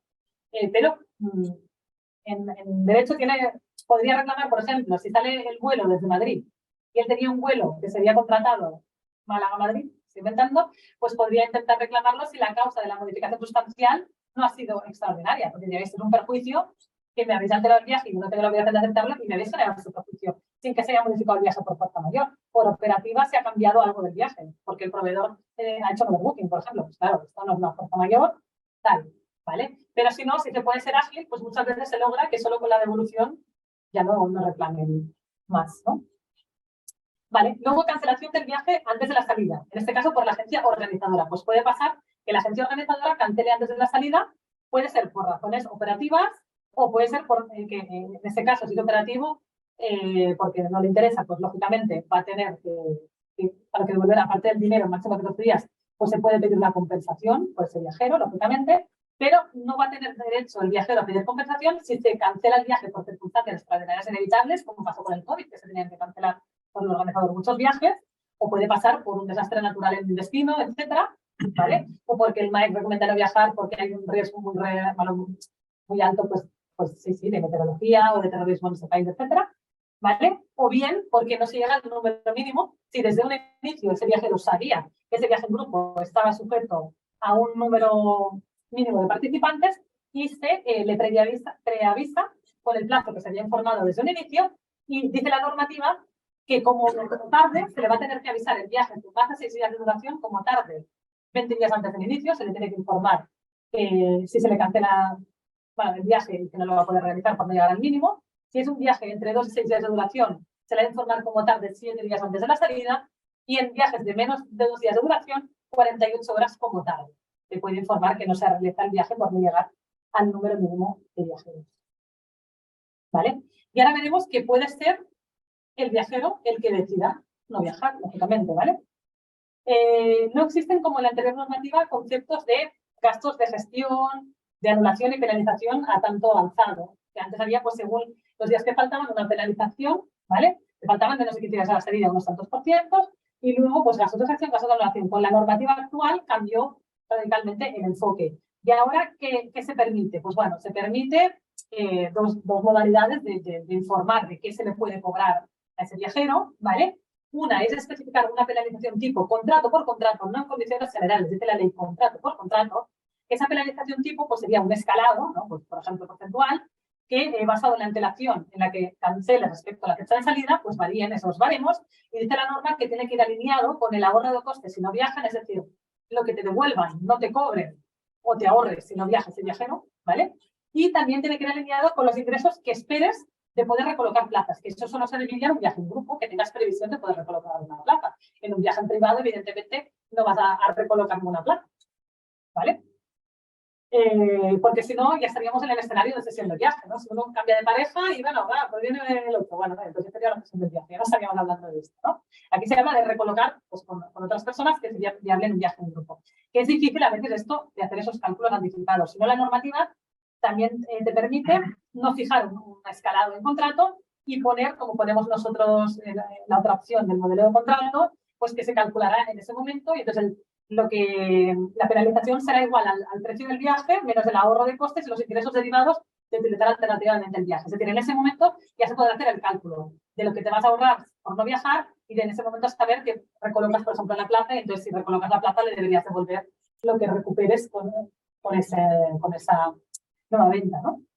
Bueno, pues esto es lo que dice la normativa cuando se resuelve voluntariamente y importante, el concepto que sería como cancelación por fuerza mayor. Antes, con la directiva anterior al 2015, la normativa en España decía que por cualquier fuerza mayor el viajero tenía derecho a cancelar con devolución de todos los importes. Y fuerza mayor, evidentemente, pues que interpretaban los jueces, tanto una enfermedad grave, sobrevenida, o un empeoramiento imprevisible de enfermedad del propio viajero o de un familiar directo.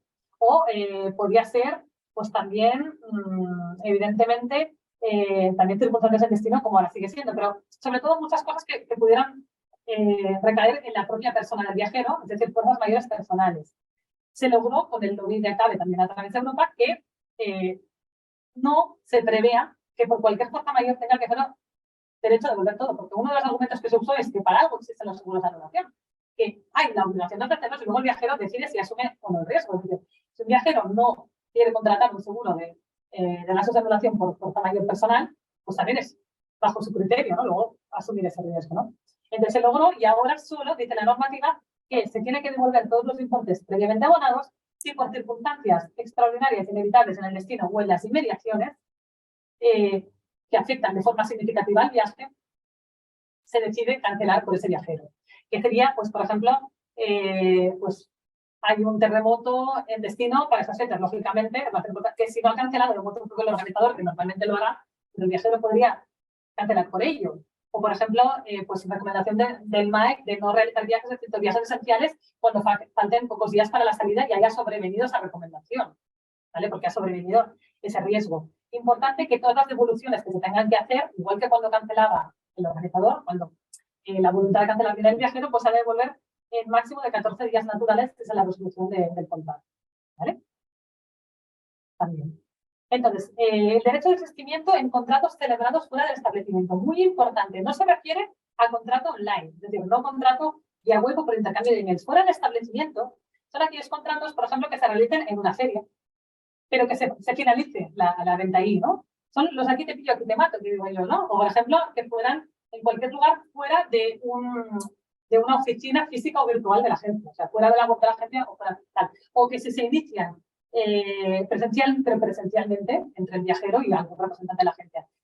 O que si se inician pues en este exterior de una oficina virtual o física de la agencia, justo inmediatamente después te lo lleves, imaginaros, una feria y te lo llevas a tu oficina que está al lado y rematas la faena rapidísimo, de manera inmediata. O sea, te lo empiezas en la feria y acabas en tu oficina, pero ha sido tan rápido que entonces se considera que como es más plausible que a veces haya personas que les cueste decir que no, pues les dan el derecho de desistir en 14 días naturales y que les devuelvas todos los importes pagados por cualquier causa, ¿vale?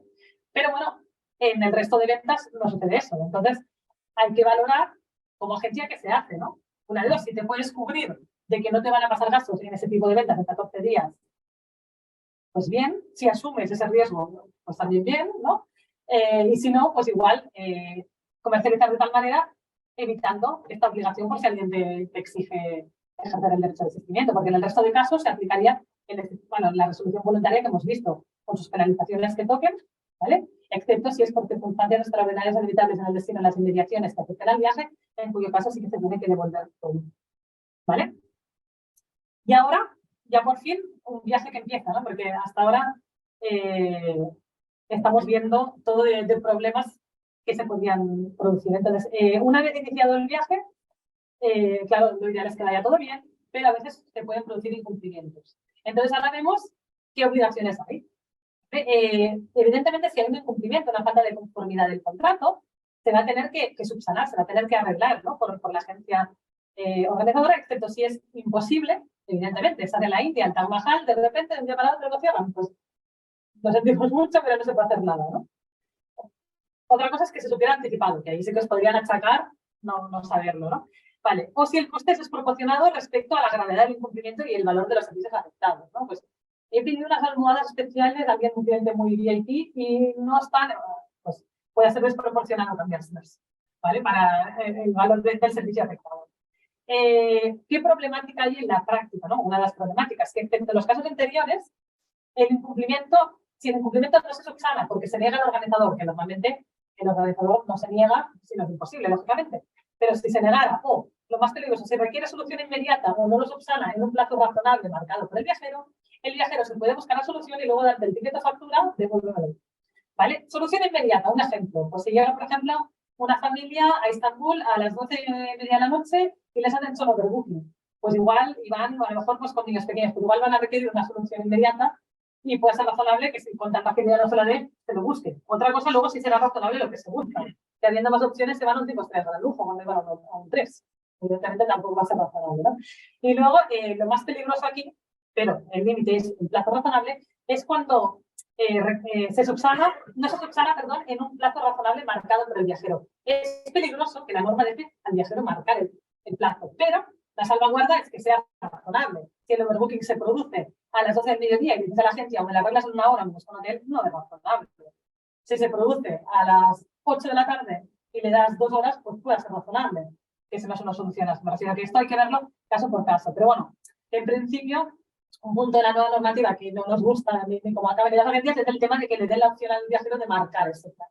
Porque requiere solución inmediata, es más fácil de ver y de entender. Evidentemente, si te negas a la solución, también es de cajón que va a tener que estar obligado el organizador, pero es más peligroso esto del plazo, pero lo defendemos siempre por esa razonabilidad o no que se haya producido, ¿no? Bueno, entonces también hay obligaciones de la agencia organizadora de buscar soluciones para la normal continuación del viaje, si no se puede efectuar el regreso según lo inicialmente previsto. Y cuidado con una obligación que ya hay desde hace unos años, que ya la conocéis, yo creo todos, que puede implicar según como altos costes. Hay el derecho del viajero a que se le suministre alojamiento sin sobrecoste para él hasta 3 noches, a poder ser de categoría equivalente a la que tenía en el viaje, que eso es más peligroso si es un viajero de lujo, sin duda. Si se debe alargar la estancia por circunstancias extraordinarias inevitables, por meteorología no se puede salir del país. O cuando pasó el COVID, hubo algunos viajeros que tardaron en poder volver, ¿no?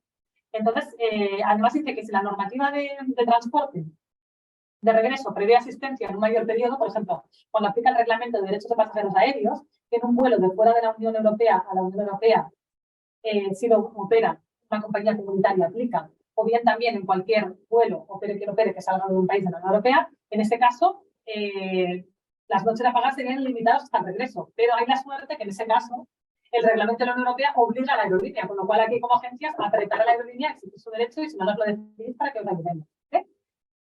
¿Problema que hay? Pues si por una circunstancia extraordinaria es un vuelo, pues por ejemplo, Nueva York-Barcelona y opera United Airlines, no aplica el reglamento de derechos de pasajeros aéreos porque es un vuelo operado por compañía no comunitaria de fuera de la Unión Europea hacia la Unión Europea, ¿vale? ¿Y qué sucede? Si se ha de alargar la estancia por ese motivo, por normativa no tiene la obligación la aerolínea de pagar las noches, salvo que lo quisiera hacer por política comercial, que cuando no está obligado, como suele suceder, y menos ahora que después de la pandemia ha habido más recortes a las políticas comerciales, ¿no? Y la agencia lo tiene que hacer. Entonces, soluciones, bueno, pues si hay algún seguro de asistencia en viaje, pues hay muchos que cubren estas situaciones, pero también es importante que los seguros de viaje que ofrezcáis, que no esté infrasegurado, que si a un viajero de lujo el seguro que se le ofrece cubre un límite de 80 euros por noche, ¿vale? Entonces, es muy importante también que los seguros que se ofrezcan sean acordes, porque si se producen situaciones que en principio no se tienen que producir, pero si se producen, luego pues ahorra, bueno, problemas también a la agencia. Y también dice la normativa que no hay límite de noches a tener que pagar, o sea, que se pueda regresar a origen, si viajan personas de movilidad reducida y sus acompañantes, porque a lo mejor imaginaros una persona que es ciega y tiene que ir con un acompañante siempre, ¿no? O por una minusvalía psíquica, que no va a poder viajar sola, ¿no? Ni personas embarazadas, ni personas con necesidad de asistencia médica específica, que hayan notificado a la agencia esa necesidad médica específica al menos 48 horas antes del inicio del viaje. ¿Eh? Pero bueno, sí que es verdad que esto al principio, cuando salió la normativa en general, preocupaba bastante, pero en la práctica, por suerte, no ha producido hasta ahora tantísimos problemas. Bueno, si no, ya me lo diréis los que estáis asistiendo, que normalmente con los seguros o las compañías, porque ha aplicado el reglamento y lo han cubierto, pero hasta la fecha no ha sido, por suerte, lo que mayor problemas, y aquí al menos los que están aquí conmigo ahora también me están con la cabeza asintiendo, ¿no?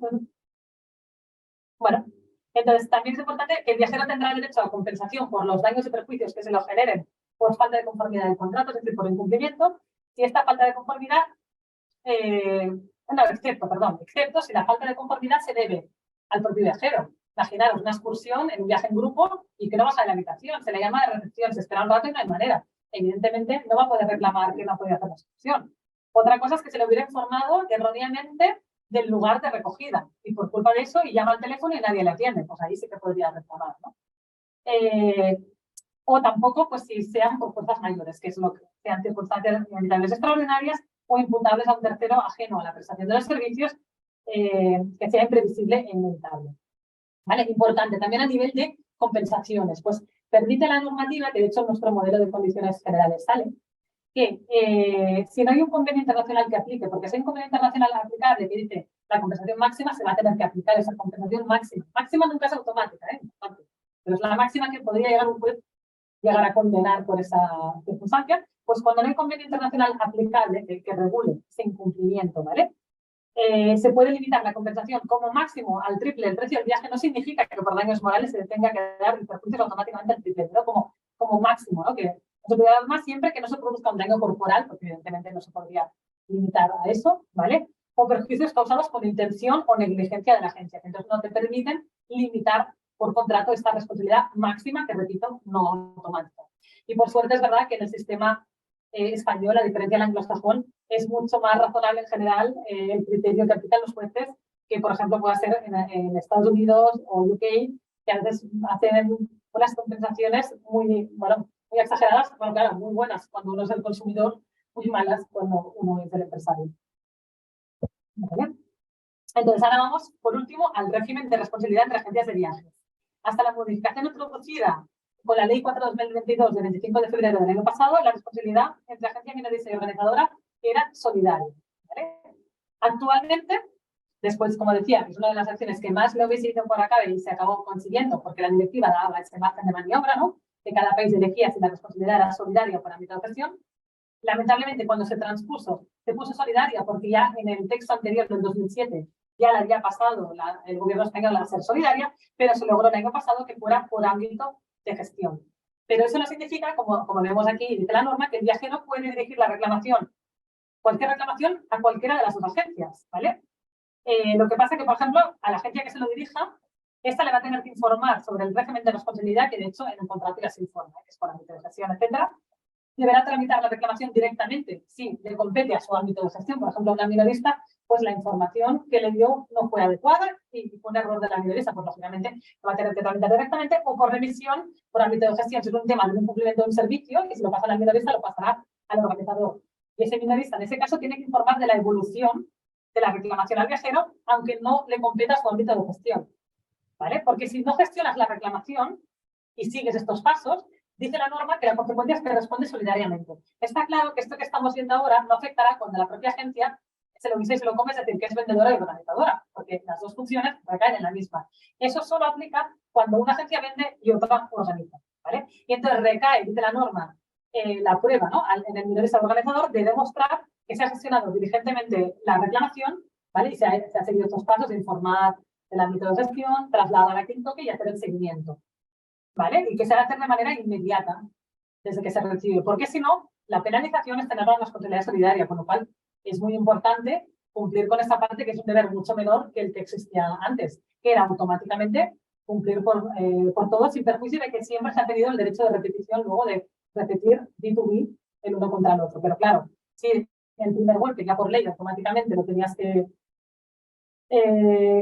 sortear tú, fuera como fuera, pues claro, era más complejo. Ahora, pues gestionando las cosas rápido y con diligencia, se puede evitar, ¿vale? Y como os decía, que responda de forma solidaria ante la falta de gestión de reclamación no significa que no tenga igualmente el derecho de repetición, porque si no es su culpa, frente al viajero se lo ha comido por no hacer los mínimos que marcaba la normativa para los responsables solidarios, pero eso no quita que va a poder responder contra el prestador de servicio o la otra agencia que sea la real responsable, y siempre, evidentemente, la agencia podrá repercutir si viene de un tercero a ese tercero. Por eso es importante, pues, que desde ACABE el servicio que ofrecemos, revisar los contratos que haya con los proveedores, porque no se asuman determinadas responsabilidades, ¿vale? Bueno, quiero decir, porque a veces en una relación B2B, como es lo que marquen las partes con el límite de no ir en contra de la ley, orden público, cosas muy así, pues a veces uno firma la sentencia de muerte, que digo yo. Por eso es importante que con proveedores también cuando se pueda negociar, porque me diréis, con aerolíneas la negociación es nula o prácticamente nula, ¿no? Muchas veces. Pero me refiero, cuando ya vas a hacer negociación es importante con un corresponsal, con un proveedor, que no te paséis porque os advirtamos, luego decidís bajo vuestra política empresarial y riesgo empresarial si aceptar o no, pero al menos tener esa opción de que lo revisemos y os advirtamos.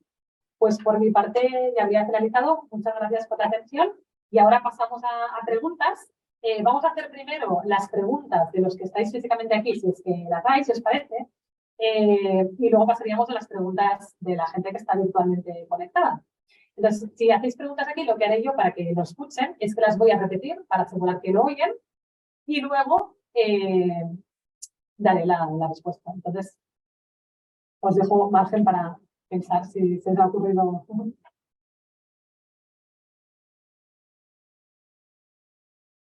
Sí. Yo, para el cálculo de la garantía en el caso de viajes vinculados, servicios de viajes vinculados, ¿qué importe tengo que tener en cuenta? ¿El importe del servicio que he vendido yo o el importe global de los dos servicios? El mío y el vinculado. Para el cálculo de la garantía. Vale, lo repito, Sí, más que nada porque no sabemos si lo habrá escuchado, porque como el audio viene justo enfrente de mí, igual se escucha bien. Están preguntando para el cálculo de la garantía del servicio de viaje vinculado. ¿Qué se tiene que tener en cuenta? Pues el servicio de viaje vinculado es la totalidad, porque uno solo no sería un servicio suelto. Es decir, el servicio de viaje vinculado se tiene en cuenta, si tú eres el facilitador del servicio de viaje vinculado, el precio total sumatorio, porque el servicio de viaje vinculado solo se produce cuando se ha dado la segunda contratación, si no, no habría viaje vinculado. Por lo tanto, es el importe total. Y es de facturación, no de beneficio. Igual que el viaje combinado. ¿Vale? Con este mínimo de los 100.000 euros, evidentemente, y el 5%, ¿no? O sea, el 5%, pero es la facturación del servicio de viaje vinculado. Y es que si fuera solo del primer servicio, no habría servicio de viaje vinculado, porque, repito, el servicio de viaje vinculado solo se configura cuando se ha contratado ese segundo servicio. Lo que pasa es que muchas veces yo no sé si la persona ha contratado el servicio de viaje vinculado antes, claro, antes o después. Antes, justamente, cuando estaba exponiendo la situación de las diferencias de los viajes combinados y los viajes de viaje vinculado, me hacen ahora una pregunta muy pertinente que yo antes también apuntaba, de que se puede producir la circunstancia de que el segundo empresario, una cosa es cuando vende el propio sitio web, eso sí que se puede tener más fácil el control de ese tráfico, ¿no? De la misma visita. Y la otra es cuando se redirige a otro sitio web, pues se puede producir que no se sepa cuándo se ha contratado. Claro, aquí, lógicamente, primero es muy importante, como decía, hacer un contrato B2B donde se imponga la obligación al otro empresario de comunicártelo de inmediato y te podría poner también la penalización de que cualquier perjuicio que te genere por cualquier vía, imagínate por la administración que hiciera la inspección y acreditara que no se ha hecho adecuadamente por eso, pues repercutirle cualquier perjuicio económico que se te derive de no haberte informado a tiempo de que se había constituido ese servicio de viaje vinculado, que es lo que yo haría. Porque lamentablemente, claro, más allá de eso, si físicamente no tenemos ahí al topo a alguien del personal ahí metido, tampoco lo vamos a saber. Con lo cual, es contractualmente B2B intentar protegerse. ¿Vale? Es verdad que la administración en principio da por bueno los cálculos que hace la agencia, pero claro, evidentemente dentro de la eventual facultad que tiene cualquier administración de hacer una inspección, pues siempre se podría producir la circunstancia de que intentarán pediros documentos y acreditar cómo se ha llegado a ese cálculo. Pero si se produjera, pues ahí sí que habría, se podría acreditar lo que nos ha informado. También te digo, entre tú y yo, si nos ha informado la otra empresa, igual tampoco tendría posibilidad de saberlo el inspector. ¿No? Me refiero. Una cosa es lo que os hayan informado y no hayas computado. Pero si no te lo han informado, lo digo yo, hablo en voz alta, pero me refiero al final, en todo caso, sería imposible, entiendo yo, cumplimiento porque es que ni lo sabéis. Pero sí que es importante, por si acaso, decirles que lo notifiquen, más que nada porque sí que este viajero, en cierto modo, sí que si le está intentando exigir que lo notifique la otra empresa o nunca te lo notifican o casi nunca, sí que podría haber un deber vigilando de decirte, oye, este viajero lo estás desprotegiendo porque no va a estar cubierto, al menos por la garantía de insolvencia, porque más allá de eso tampoco va a tener más, por el hecho de que tú no estás ni siquiera vigilando y tú te estás dando por bueno que no te notifican que nunca contrate nada. Y no me creo, me invento, que ninguno de los miles de usuarios a los que se les dirige el otro sitio web no te haya contratado. ¿Sabes lo que te digo? Que que al final ha de haber un mínimo de intentar hacer cumplir al otro que te lo avise y ponerlo por contrato y luego si igualmente lo incumple, más allá ya lo puedes hacer. Pero sino que no parezca que lo das por bueno, porque ya te digo, sería muy raro. Evidentemente que igual sería raro que todas las veces lo contraten, que casi nunca lo contraten, tampoco sería muy plausible de creer, ¿no? Sí, sí. No sé si hay alguna duda más por aquí. Sí, a mí no me ha quedado muy claro la información precontractual. Sí. La podríamos firmar a ver el contrato ya. Mira, la información precontractual se tiene que dar justo antes del contrato, pero puede ser justo antes, yo, un minuto o dos antes, me refiero. Lo que se da por cumplido siempre que antes de que te comprometas en ese contrato, ¿vale? Pero importante, que no lo he dicho antes y aprovecho para decirlo a raíz de la consulta del compañero que decía cuándo se tenía, que lo repito por si no lo habéis oído, cuándo se tenía que dar la información precontractual, pues lo que digo, ¿no? Justo antes de firmar el contrato, importante que el contrato es obligado desde que se confirma la reserva, que antes no lo he dicho, muy importante, no más adelante, desde que se confirma la reserva que suele ser unido al primer pago, ¿vale? Es importante. Hombre, es que hasta que no se confirma la reserva no puede haber contrato, ya no es tanto porque no va falta mucho, sino porque realmente no hay contrato. Si no se ha confirmado por las dos partes voluntad, no. Pero lo que no se puede es demorar el contrato unos días antes a la documentación y todo eso. Eso no sería correcto, se estaría incumpliendo. Sí, en el momento de la confirmación, pero sí, pero me refiero que a veces en la práctica pues van a comentar algunas agencias, no, esperamos a más adelante tener los vouchers o la documentación. No, eso se estaría incumpliendo con normativa. Y de hecho, en casos así, a veces cuando hay reclamaciones, os decimos desde la asesoría jurídica de ACABE, que a lo mejor en el fondo puede que no tengan razón, pero os decimos, seguro que alguno lo habéis oído, puede ser un problema con consumo porque no habéis firmado el contrato a tiempo. Ya los cancelan voluntariamente antes de la salida y no hay contrato, por ejemplo. ¿Vale? Y eso es un problema. ¿Vale? Pero la información precontractual solo que se dé justo antes del contrato, no hace falta que se la des muchos días antes, pero se ha de demostrar que se ha entregado. Si es, claro, por email, pues evidentemente en un email mandas la precontractual y aunque en el mismo email esté el contrato, no pasa nada porque seguro que se lo tendrá que mirar antes de devolvértelo firmado o los emails, como queráis. Y si es físicamente, evidentemente, pues que os firmen primero el recibir, que tenéis el modelo, ¿no? de aquí de información precontractual, que la información precontractual no hace falta firmar el documento si se entrega por email. Solo es el contrato que sí o sí se ha de firmar, ¿vale? La precontractual, si se entrega por email, no hace falta. Solo tenemos ese modelo hecho para el que se lo entregue físicamente, porque si no, yo te di, no me diste, y evidentemente la única manera de mostrarlo es con esa firma, ¿no? Del documento. Y ejercemos como mayorista, podemos enviar información y contrato juntos. Sí, están preguntando si se ejerce como mayorista organizador, si se puede mandar ya todo junto a la información precontractual y el contrato. Sí, porque evidentemente vosotros no tenéis el trato directo con el viajero, enviáis esa información precontractual y contrato con las partes que podéis rellenar vosotros, porque hay partes a rellenar por el minorista y partes incluso por el viajero, ¿no? De datos suyos o su firma. Sí, está claro. Y entonces será la minorista, el ámbito de gestión de la minorista es el que va a tener que hacer la entrega del contrato. Pero claro, si el organizador es el que tiene que configurar el contrato, ¿vale? Si el organizador no manda el contrato, pues sería un problema también de ámbito de gestión del organizador.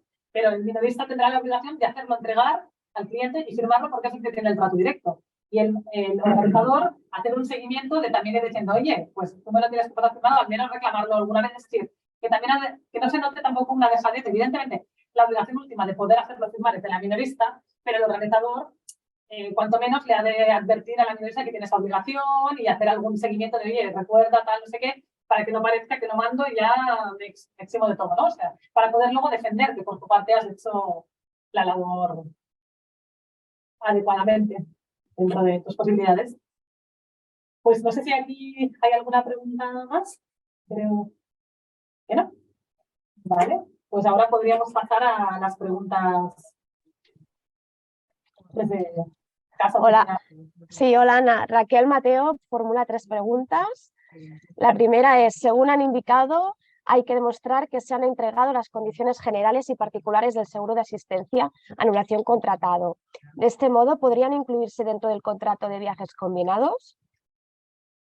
A ver, las condiciones del seguro las había comentado yo de entregar ya pues con la información precontractual, ¿vale? Evidentemente, si se quieren poner también en el contrato, que está, es decir, la normativa no te obliga a entregarlas más de una vez. En realidad, antes de decidir si quieres o no el contrato, ya tienes que haber entregado esas condiciones, porque así puede decidir con conocimiento de causa ese viajero si quiere o no ese seguro. Es decir, si te quieren volver a anexar en el contrato se puede, pero sí, se puede demostrar que antes de firmar el contrato con la información precontractual se han remitido, ya sería suficiente. Y de hecho en el contrato ya se dice que se han entregado las condiciones y puedes acreditar documentalmente que realmente las has entregado.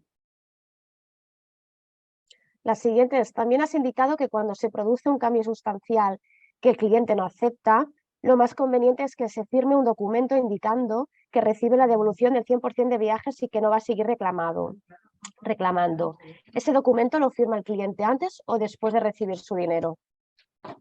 Bueno, a ver, normalmente para vosotros os es más conveniente, igual que cuando se llega a un acuerdo con algún incumplimiento de finiquito, es redactarlo de tal manera que, por ejemplo, yo lo que suelo poner, que con el abono o con el reembolso de la cantidad se considera totalmente saldado. No decir que lo ha recibido ya, porque no lo ha recibido, pero hacerlo firmar antes es lo conveniente, porque si no hay la picaresca de que no, tú págame y luego te lo firmo, y luego igual no te lo firma y te reclamo, ¿no? Y igual, aún te lleva a consumo, me quería hacer obligar a renunciar, a reclamar más, no sé qué, porque luego algunos hacen eso. Entonces, lo aconsejable que decimos es primero firmen y luego devolváis. Eso es lo aconsejable.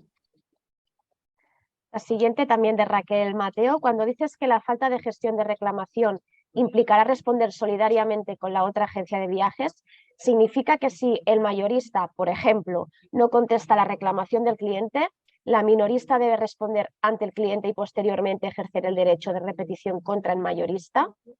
No, significa si no gestionas la reclamación, el que la recibe. Es decir, si es el ámbito de gestión del organizador mayorista, ¿vale? Y la minorista, enseguida que la recibe, le explica de nuevo cómo va el reparto de responsabilidades, le dice que lo remite inmediatamente al organizador y hace seguimiento, pero el organizador es el que está pasando de todo, no por eso tiene la minorista responsabilidad, ¿vale? En lo que me refería es, si no gestiona la reclamación, el que la recibe. Sea directamente su responsabilidad o aunque sea, aunque evidentemente si es responsabilidad suya, pues va a tener que responder de fondo sí o sí, pero que aunque no sea tu responsabilidad de ámbito de gestión, si tú recibes la reclamación, pasas y no la envías, o la envías al cabo de no sé cuántos días, o la envías una vez y ni te preocupas de si contestan, no contestan y te lavas las manos, ahí sí que te van a poder exigir a ti minorista una responsabilidad. De momento, Ana, no hay más preguntas en el chat. Vale, ¿y en el apartado preguntas? Son estas. Vale, ni en el chat ni en preguntas, vale. Sí. Vale, perfecto, porque veo que en el chat se había dado la invitación y se había preguntado las pasar. Vale.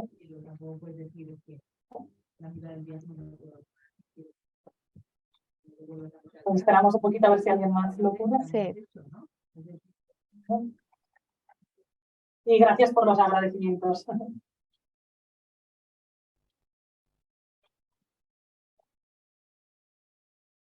Vale.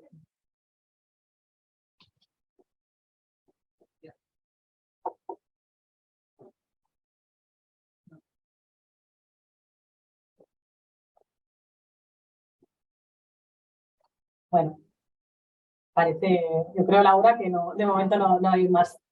No hay más preguntas. Bueno, si surgieran más tarde, pues ya las hacéis llegar, sino por mail. Vamos, espera, que no sé si hay una. Bueno, No. si hubiera una, podéis llegar más tarde por email. Muchas gracias de nuevo a todos los que estáis aquí presencialmente y los que os habéis conectado virtualmente. Y bueno, pues espero que haya sido lo más útil posible la sesión y cualquier cosa, pues desde la asesoría jurídica, encantados siempre de ayudar. Gracias.